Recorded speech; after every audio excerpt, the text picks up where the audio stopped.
महानायक। लीजिए प्रस्तुत है नेताजी सुभाष चंद्र बोस के जीवन पर आधारित विश्वास पाटिल के सुप्रसिद्ध उपन्यास महानायक पर आधारित रेडियो नाट्य धारावाहिक। नाट्य रूपांतरकार हैं मनोज भटनागर, संगीतकार हैं उस्ताद इकबाल अहमद खान, निर्माता और निर्देशक हैं वीरेंद्र शर्मा। तो लीजिए सुनिए धारावाहिक महानायक की तीसरी कड़ी। ब्रिटिश हुकूमत हिल रही थी। वायसरॉय वेवल के आवास पर आपात बैठकों का सिलसिला जारी था। सभी अंग्रेजों के हाथ पैर फूले हुए थे।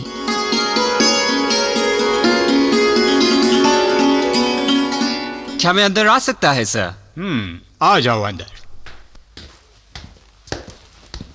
अब देश का किस हिस्सा से बैड न्यूज लाया है तुम? मैं नहीं सर, फ्रंटियर स्टेट का गवर्नर का मैसेज आया है। क्या बोलता है वो? उधर का कंडीशन हर रोज अस्थिर होता जा रहा है। आपसे रिक्वेस्ट किया है कि कोई भी बहाना बनाकर इस मुकदमे को फौरन रुकवाया जाए, नहीं तो अगर फ्रंटियर स्टेट ब्रिटिश हुकूमत के हाथ से निकल गया तो वो उसके लिए जिम्मेदार नहीं होगा। Damn it! उधर बॉम्बे के गवर्नर का भी वायरलेस आया है। बोलता है कह नहीं सकता बॉम्बे में कब देवी बगावत कर उठे। सर, कैलकाटा के सड़कों पर भी जमा लाखों लोग वहां से हटने का नाम ही नहीं ले रहा। पंजाब तो पहले से ही बॉयल कर रहा है, उबल रहा है। मद्रास का गांव में भी प्रदर्शन शुरू हो गया है। ओह, मैं पागल हो जाएगा। बर्मा में जापानी कमांडर से हारने की वजह से हमारा बहुत बदनामी हुआ था, इसलिए इस मुकदमा का मार्फत हम उस बदनामी का बदला लेना चाहता था। उस गद्दार सुभाष चंद्र बोस और उसका आजाद हिंद फौज को सबक सिखाने का वास्ते ही हम इस न्याय का नाटक का सूत्रधार बना, और आज खुद इस नाटक का तलवार का निशाना बन गया है, जिसे मैं गद्दार बताकर लोगों का नफरत का पात्र बनाना चाहता था। वही बोस मरने का बावजूद उन लोगों का हीरो महानायक बन गया है। सीजर का मरने के बाद भी ठीक ऐसा ही हुआ था। इस मुकदमे का वास्ते लाल किला को ना चुना होता तो अच्छा था। ब्रिटिश हुकूमत को हराने का बाद जिस लाल किला का सामने परेड करना इन बागियों का ड्रीम था, हम चाहता था इसी लाल किला में उनका याद हमेशा हमेशा के लिए दफन कर देगा। लेकिन किस्मत को देखो, यही लाल किला सुभाष का बहादुरी का सिंबल बन गया है। जॉर्ज। Yes Lord Wavell. वो कौन बेवकूफ बदमाश था जिसने इस भूताही जगह को चुना? लोग सुभाष को भुला क्यों नहीं देते?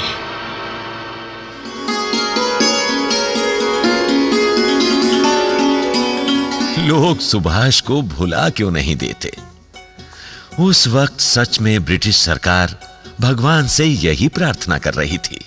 लेकिन सुभाष को भुलाना तो दूर, ऐसे लोग जिन्होंने सुभाष बाबू का सिर्फ नाम ही सुना था या नाम नहीं भी सुना था, उनके बारे में जानने को आतुर थे। कौन था भारत का ये सपूत?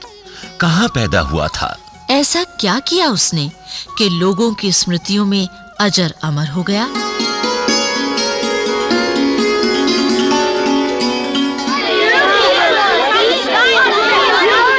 अच्छा बताओ, अपने हिंदुस्तान जैसा गौरवशाली देश किस कारण से दास्ता की गर्त में गिरा? बंगाली लोगों के कारण सर। क्यों सर, क्या आपको मेरा उत्तर गलत लगता है? शांत रहो सब, शांत रहो। इस विद्यार्थी का उत्तर बिल्कुल सही है।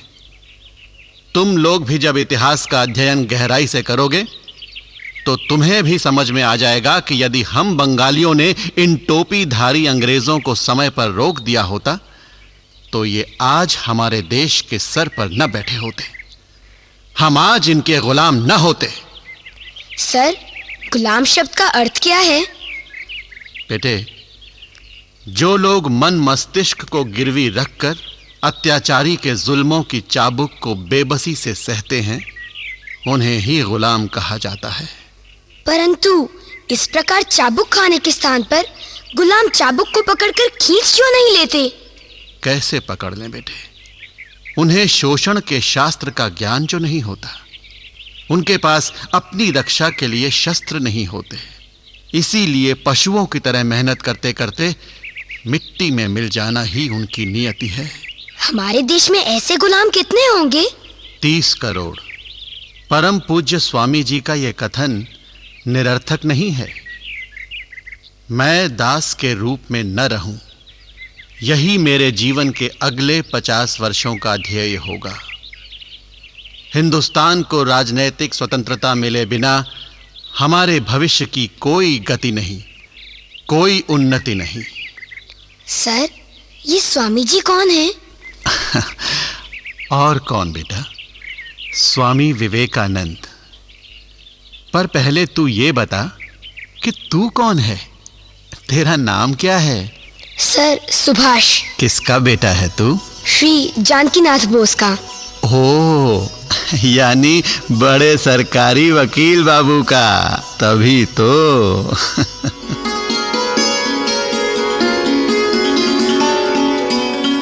सरकारी वकील होना क्या कोई छोटी मोटी बात है, और वो भी हिंदुस्तानी व्यक्ति के लिए? तो क्या उस एक सम्मान के लिए घड़ी घड़ी अपमान सहन करूं प्रभा? पर ये तो सोचिए, कितने नौकर चाकर, कितनी ताकत और शान है इस पद की। क्या कमिश्नर और गवर्नर तक के बंगलों में आपका आना जाना, उठना बैठना है। सुभाष की माँ, ये सब तो ठीक है, परंतु मेरा झगड़ा सिद्धांतों के लिए है। न्यायाधीश महाराज कोई गलती कर दें तो उसे कबूल कैसे करें? हमारा एक ही दोष है कि हम हिंदुस्तानी हैं, जन्मजात गुलाम, और वो ठहरे अंग्रेज। लेकिन त्याग पत्र देने के बाद आप करेंगे क्या? जहां अपने सिद्धांतों के प्रति निष्ठा को तिलांजलि देने की स्थिति आ जाए, वहां टिके रहने का क्या अर्थ है? कल सवेरे ही त्याग पत्र देकर मुक्त हो जाऊंगा। हाँ राजा, मेरा मतलब है, अपना सुभाष कहां है? होगा कहां? छत पर बैठा स्वामी विवेकानंद की पुस्तकें पढ़ रहा होगा। अच्छा ही तो है ऐसे महान व्यक्तित्व के विचार पढ़ना। बहुत गंभीर हो गया है, कुछ बोलता नहीं, हंसता खेलता नहीं, विद्रोही सा होता जा रहा है। क्यों कहा तुमने ये? क्योंकि पिताजी, कोई भी बालक जब इस दुनिया में आता है तो उसके मुंह से निकली हुई पहली आवाज विद्रोह की पहली निशानी होती है। ऐसा कौन कहता है सुभाष? स्वामी विवेकानंद। वो तो ये भी कहते हैं कि गरीबों पर दया ना करने वाला यह देश है या नर्क, श्रमिकों के अधिकारों को नकारने वाला यह धर्म है या राक्षसी तांडव। देश के रूप में हम अपनी छवि ही गवा बैठे हैं। जब तक करोड़ों जन अज्ञान और भूख से ग्रस्त हैं, तब तक सुख की हर एक वस्तु के उपयोग को मैं देशद्रोह मानता हूँ। पिताजी, मैंने भी फैसला कर लिया है। फैसला? कैसा फैसला? सुख की हर वस्तु का त्याग करूंगा। अपने रेवेनशॉ कॉलेजिएट स्कूल घर की बग्गी में नहीं जाऊंगा, पैदल जाया करूंगा। सुभाष, क्या कह रहा?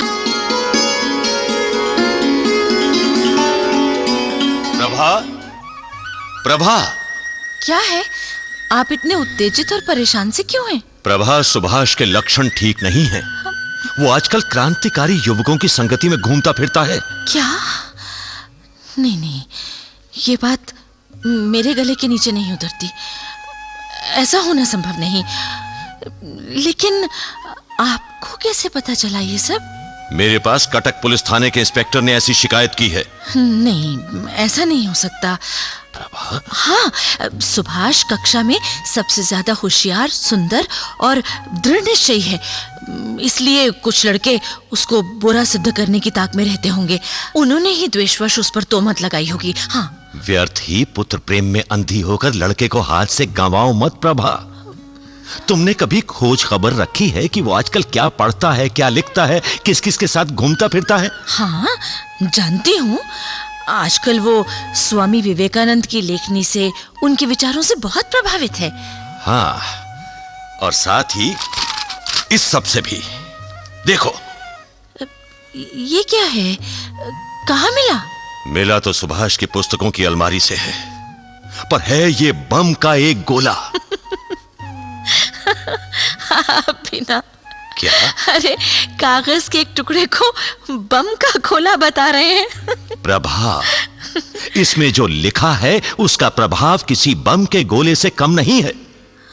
सुनो सुनो क्या लिखा है। जरूरत है हिंदुस्तान में सैनिक विद्रोह करने के लिए जवां मर्द सिपाहियों की। वेतन मृत्यु, इनाम शहादत, सेवा निवृत्ति वेतन आजादी, रणक्षेत्र हिंदुस्तान। ठाकुर जी, ये पर्चा कहां से आया? ये पोस्टर अमेरिका में लाला हरदयाल के गदर नामक क्रांतिकारी दल द्वारा छपवाए गए हैं। माँ, कुछ खाने को दो, भूख लगी है। आ गया स्कूल से? जा अपने कमरे में जा, लाती हूँ खाने को। ठीक है माँ, मैं ऊपर छत पर जा रहा हूँ। ठहरो सुभाष, यहाँ आओ। जी बाबा। बताओ, तुम कलकत्ता गए थे तो वहां किस किस के साथ घूमते फिरते थे? तुम सुरेश बनर्जी नाम के युवक से परिचित हो? जी बाबा। कहां कहां घूमे तुम उसके साथ? सिर्फ चौरंगी पर स्थित एक पुराने अंधेरे मकान के ऊपरी तल्ले पर। मेरी उससे वही मुलाकात होती थी। कितनी बार मुलाकात हुई? यही कुछ 3-4 बार। जानती हो प्रभा, ये सुरेश दा यानी सुरेश बनर्जी कौन है? कौन है? कलकत्ता के अनुशीलन समिति नामक गुप्त क्रांतिकारी दल का एक प्रमुख सूत्रधार, पुलिस रिकॉर्ड का हिस्ट्री शीटर। अनेक अपराध हैं उसके नाम। अरे ऐसे युवकों के साथ रहने या उनके आसपास फटकने की तुझे क्या जरूरत थी सुभाष?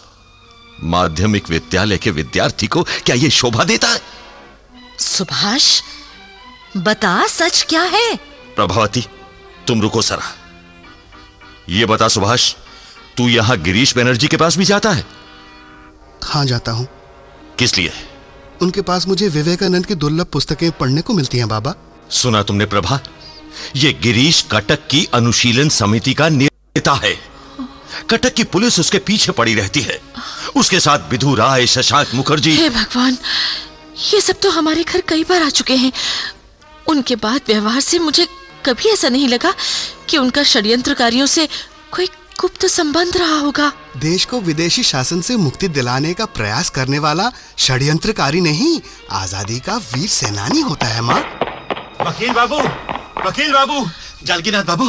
अरे हेडमास्टर बेणी माधव जी, क्या हुआ? आप इतने उत्तेजित क्यों हो रहे हैं? जानकी बाबू, दोपहर में रेडियो सुना? नहीं तो क्यों, कुछ विशेष? आज हिंदुस्तान के वाइसरॉय हार्डिंग का शाही जुलूस निकला था दिल्ली के चांदनी चौक में, और तभी किसी क्रांतिकारी ने उनके ऊपर बम फेंक दिया। क्या? अच्छा, फिर वाइसरॉय की कुशल क्षेम? हाथी का महावत मारा गया, उसके तो चीथड़े उड़ गए। हार्डिंग भाग्य के धनी थे। हौदा छिटक कर एक और जा गिरा और वो जैसे तैसे बच निकले। सर, कुछ पता चला ये सुकर्म किसका था? हाँ, वो एक क्रांतिकारी बंगाली था, रास बिहारी बोस। देखा सर, जिन बंगालियों की वजह से हमारी आंखें शर्म से झुकी हुई थी, उन्हीं में से एक ने क्या कर दिखाया।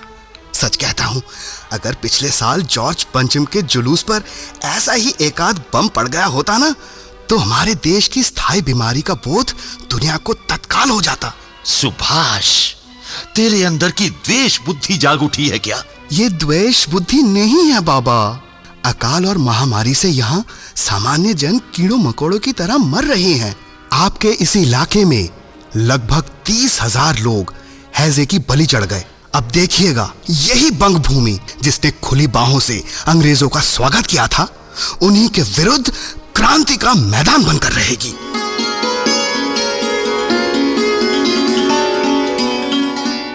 ये आप क्या कह रहे हैं इंस्पेक्टर साहब? वकील बाबू, जो सत्य है मैं वही आपको बता रहा हूं। कुछ दिन पहले रास बिहारी वो क्रांतिकारी युवक कटक आया था और 2 दिन यहां रहकर भी चला गया। ये जानकर कमिश्नर साहब के चेहरे का तो रंग ही उड़ गया। सभी को फटकार मिलने लगी। आनन फानन, जगह जगह तलाशी, धरपकड़, जांच, जिरह, खोजबीन का खेल शुरू हो गया। पुलिस महकमे में होने के बावजूद आप मुझे ये सब बता रहे हैं? वकील साहब, आपने सरकारी वकील के पद से इस्तीफा दे दिया है तो क्या? आप इस शहर के सम्मानित व्यक्ति हैं। हम सब आपकी बहुत इज्जत करते हैं।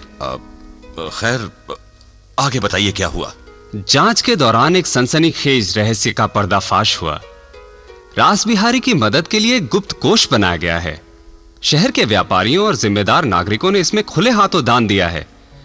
पुलिस बड़े बड़े लोगों के घरों के आसपास मंडराने लगी है। तो इस सब से मेरा क्या लेना देना? मामला इतना गंभीर नहीं है, लेकिन एक आरोपी ने अपने हल्फिया बयान में बताया है कि आपके बेटे सुभाष ने इस फंड के लिए 200 रुपए दिए हैं। क्या? हे भगवान, अब क्या होगा? तुम चुप रहो प्रभा। सुभाष घर पर है? हाँ है। सुभाष, यहां आओ तो। जी पिताजी। तुमने रास बिहारी की मदद के लिए इकट्ठा किए जा रहे फंड में रुपए दिए हैं? जी हाँ पिताजी। इतना ही या कुछ और? और कुछ नहीं। तू उस रास बिहारी से मिला था? नहीं पिताजी, ऐसा मेरा भाग्य कहां। सुभाष, तुझे अपना विद्यार्थी का कर्तव्य कब समझ में आएगा? तुझे क्या बनना है, पहले अपनी पात्रता तो सिद्ध कर। आप नाहक परेशान हो रहे हैं जानकी बाबू। हम सब तो है ना, देखते हैं कोई रास्ता निकालते हैं। लेकिन डिप्टी कमिश्नर साहब कुछ बिगड़े हुए जरूर हैं। हमने तो कहला भेजा है कि लड़का स्कूल का विद्यार्थी है। ऊपर से आपका लड़का होने के नाते हमने अभी तक नजरअंदाज किया है, पर राय बहादुर का बेटा और षड्यंत्रकारियों की संगति, ये दोनों बातें एक साथ सुनकर हमें भी कष्ट होता है। देखिए, आगे ऐसा ना हो तो बेहतर होगा। अच्छा, अब मैं चलता हूं। धन्यवाद इंस्पेक्टर साहब। सुभाष बेटा, अब तुम्हें अपने को सुधारना ही होगा। कितनी बड़ी अपेक्षा थी इस लड़के से। मैट्रिक की परीक्षा को सिर्फ 15 दिन रह गए हैं। परसों कलकत्ता की एक वकील भट्टाचार्य किसी मुकदमे के सिलसिले में कोर्ट आए थे। बताया कि कलकत्ते में खिटीश चट्टोपाध्याय नाम का लड़का है। इतना होशियार है कि मैट्रिक की परीक्षा में निश्चित रूप से फर्स्ट आएगा। मालूम है तब हमारे बार के वकीलों ने क्या कहा प्रभा? क्या कहा? बोले, अरे लिख रखो, मैट्रिक परीक्षा में प्रथम स्थान हमारे सुभाष चंद्र बोस का ही आएगा। योग्यता सूची में आने की बात तो दूर, ये सभी विषयों में निकल जाए तो भी मैं स्वयं को धन्य समझूंगा। बाबा आप तो। मां, मैं छत पर पढ़ने जा रहा हूं। आपने बेटे का दिल दुखा दिया। अरे और क्या करूं? क्या क्या उम्मीदें हैं मुझे सुभाष से, और यह है कि जेल जाने की तरफ कदम बढ़ाए जा रहा है।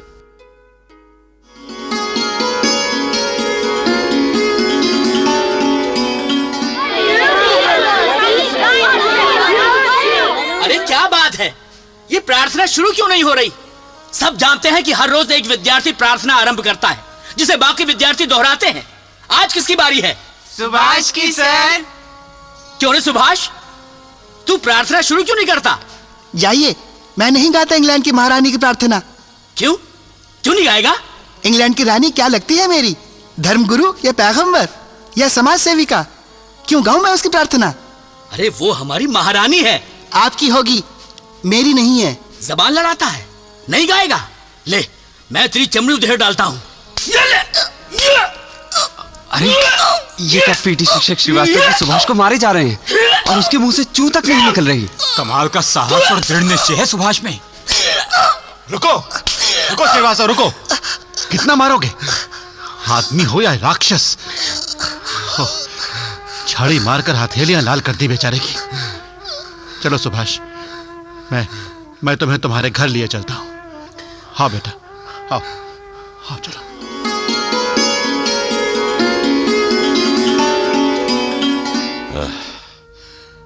आपकी भी बदली हो रही है बेणी माधव जी? जी। अब सुभाष को कौन संभालेगा? अरे कितनी बार कहा तुमसे प्रभा, सुभाष को समय रहते संभाल लो, नहीं तो ये पंछी अपना घोंसला छोड़कर उड़ जाएगा और तुम्हें हमें जन्म भर का दुख दे जाएगा। सच पूछें जानकी बाबू तो आज की घटना से मैं बहुत चिंतित हो उठा हूं। अगर इसकी शिकायत किसी ने डिस्ट्रिक्ट मजिस्ट्रेट या कमिश्नर से कर दी कि एक विद्यार्थी ने महारानी की प्रार्थना गाने से इनकार कर दिया तो इस घटना को कानून की नजरों में बगावत का ओहदा दिया जा सकता है। मैं समझता हूं बेणी माधव जी, अच्छी तरह समझता हूं।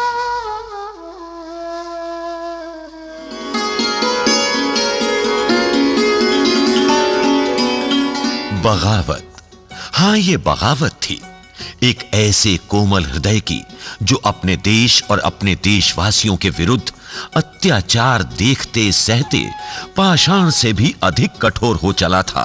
बगावत थी एक ऐसे तीक्ष्ण मस्तिष्क की जिसमें विवेकानंद जैसे देश प्रेमियों के विचार एक झंझावात की भांति उमड़ रहे थे। रास बिहारी और खुदीराम के साहसिक कारनामों और हिंदुस्तान में बढ़ते शोषण के कारण सुभाष चंद्र बोस के मन मस्तिष्क में बगावत के बीज फलने फूलने तो लगे थे। देखना यह था कि बगावत के इस पौधे की शाखाएं किस दिशा में और किस प्रकार से फैलती हैं। मैट्रिक में सुभाष मात्र 1-2 अंकों से ही प्रथम आने से रह गए। इसके बाद उन्होंने कलकत्ता के मशहूर प्रेसिडेंसी कॉलेज में प्रवेश लिया। प्रेसिडेंसी कॉलेज कलकत्ता के अंग्रेजों का गर्व स्थल था, गौरव का प्रतीक। अधिकांश अध्यापक अंग्रेज थे। सरकारी अनुदान से चलने वाला वो सरकार का अपना कॉलेज था। लेकिन सुभाष चंद्र बोस के दाखिला लेने के बाद वहां जो कुछ घटा वो अविश्वसनीय था।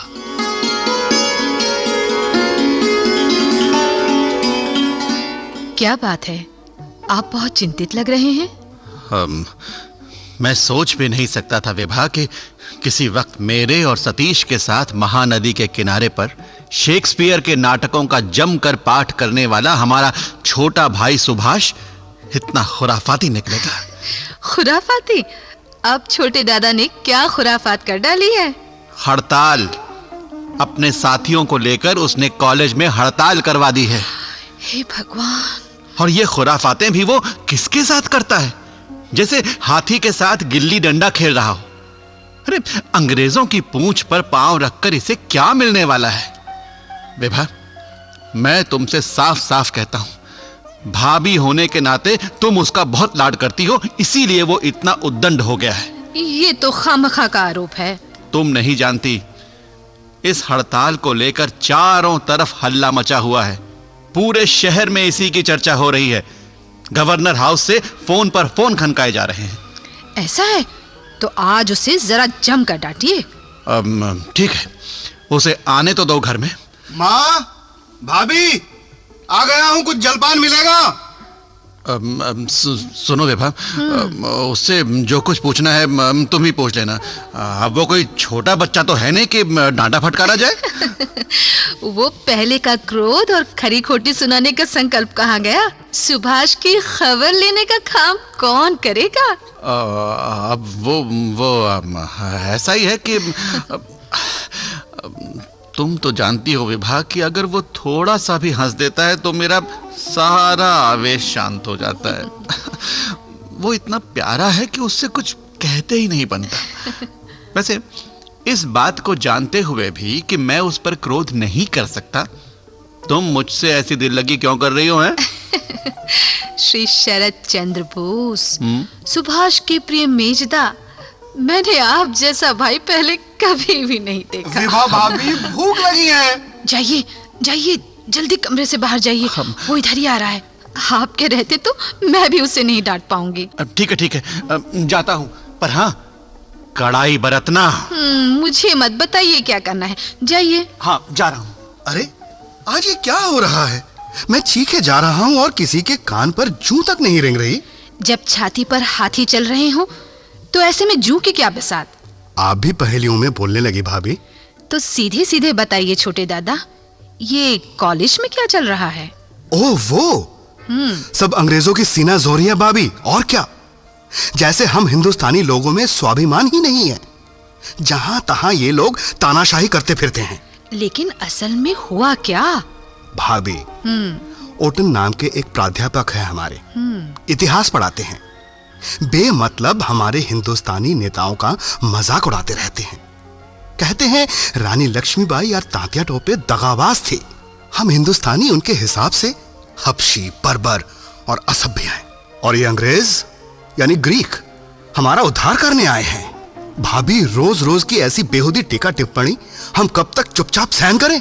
स्वाभिमान को मारकर कितने दिन चुप बैठे रहें? लेकिन छोटे दादा, ये सारी बातें तुम अपने प्राचार्य को क्यों नहीं बता देते? चोर का भाई गिरहकट। प्राचार्य जेम्स भी तो उन्हीं की बिरादरी के हैं। उनका कहना था कि हम पहले ओटमन सर से माफी मांगे। तो मांग लेनी चाहिए थी। आखिर छोटे दादा, तुम उनके विद्यार्थी ही तो हो ना। विद्यार्थी का अर्थ पशु तो नहीं होता भाभी। कहती है माफी मांग लेनी चाहिए। वाह रे वाह। अरे छोटे दादा सुनो तो, सुनो।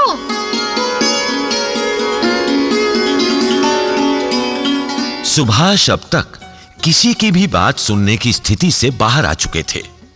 अगले दिन प्रेसिडेंसी कॉलेज में अभूतपूर्व दृश्य दिखाई दिया। जहां 80 कक्षाएं भरी होनी चाहिए थीं, वहां श्मशान जैसा सन्नाटा था। चौपट खुली पड़ी कक्षाओं और खाली पड़े बरामदों को देखकर प्राचार्य जेम्स के तलवों की आग मस्तक तक जा पहुंची थी।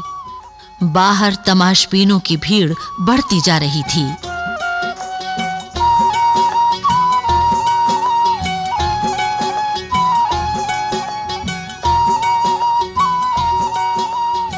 महानायक।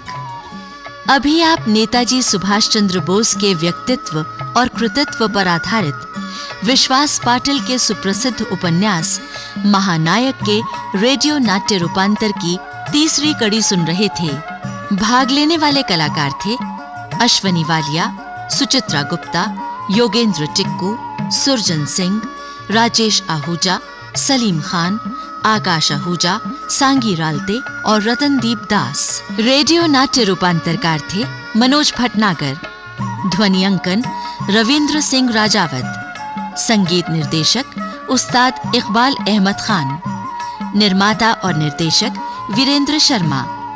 धारावाहिक महानायक की अगली कड़ी के साथ फिर भेंट होगी। नमस्कार।